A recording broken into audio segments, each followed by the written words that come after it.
Next morning, Alfred was rude to Emily again. "So," he sneered, "looks like Thomas came to his senses and realized what a useless teapot you were and left you." "Well, no," began Emily.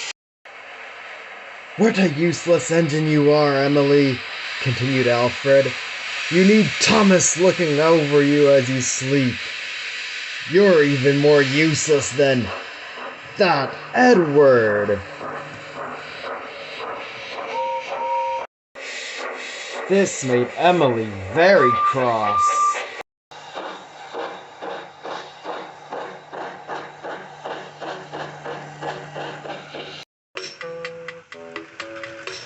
Alfred's speed and strength was proving really useful. But his bullying toward Emily and the other engines never seemed to end. "You can't pull as much as me," he would say each time he passed her. As a result, Emily began to underperform. She was late to every station and appeared a lot more tired than usual.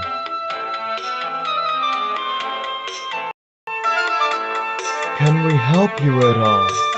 asked Henry kindly. "No, thank you," Emily panted. "You've got your own trains to manage.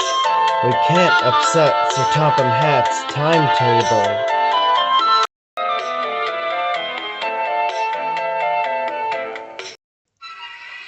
Little did Emily know, Alfred had heard everything and made a plan. Next morning, Emily awoke to see Alfred was not in the shed. "That's odd," Emily thought. "He must have had an early train to take."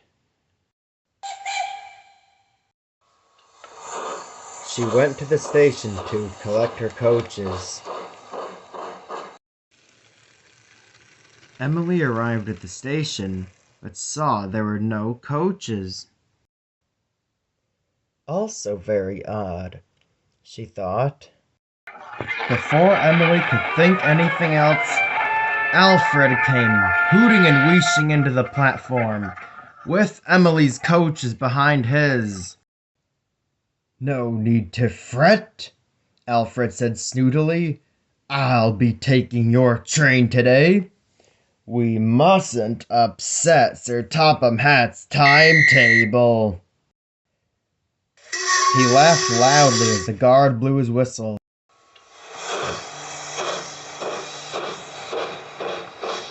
Emily was upset, but thought it best to get on with her other work.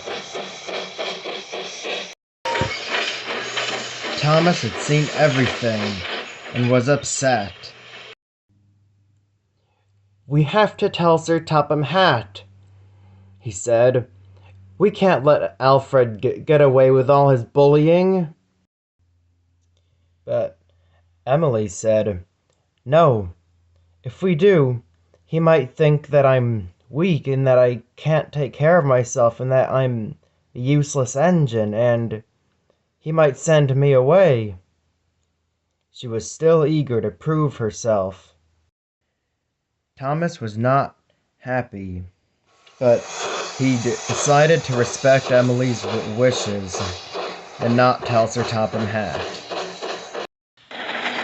Meanwhile, Alfred was laughing the whole journey. He was riding very roughly. The coaches didn't like it either. "Emily's trains are now mine," Alfred laughed triumphantly. "And since Emily's too much of a goody-goody, I know she won't tell the fat idiot anything," Alfred smirked.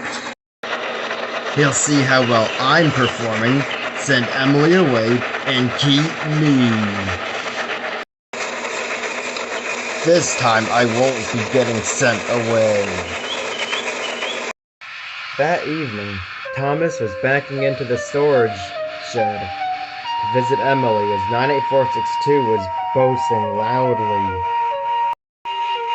"We don't need Emily anymore. I've proven I can handle 2 trains at once. Why keep her around when all she does is get in the way?" Emily had had enough. She decided to make a stand against Alfred. Next morning, Emily woke up earlier than usual to make it to the station before Alfred. The yard was silent, and Emily felt sure that she had beaten the bully. "And what do you think you're doing?" snarled Alfred. "Collecting my coaches for my passenger train," Emily said bravely. "I don't think so," snarled Alfred. "You are nothing but slow and useless. You are going to sit in the shed and wait to be sent away, or even better, scrapped." Emily's heart sank. She felt powerless, but not for long. "And just what do you think you're doing?" bellowed a familiar voice.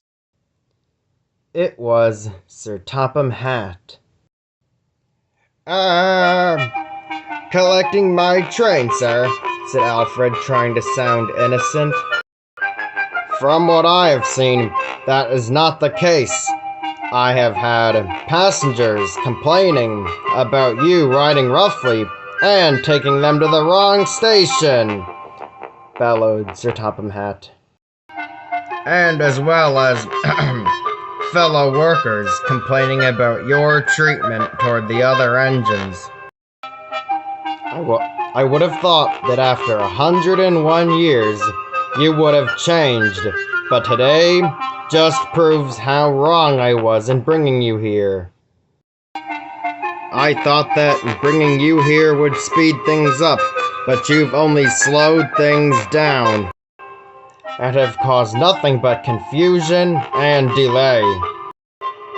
You shall leave my railway at once and go right back to the mainland and make sure that you are punished." Alfred could not muster up a response, so he sulked away, without forgetting to weesh steam at Emily, Sir Topham Hatt, and the coaches. "My new hat, too!" "I don't care, you fat idiot!" Sir Topham Hatt turned back to Emily. "Can you manage alone, Emily?" "Oh, yes, sir," said Emily. "And another thing, Emily, you must understand. You are one of my engines. I know you haven't been here long, so it might not feel like it, but you have a very special place on my railway. Now, I think you have a train to pull."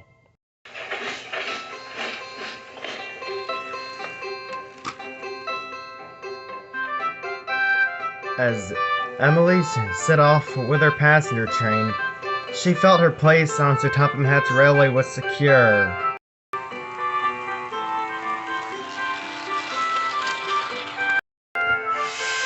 And she never had problems underperforming again.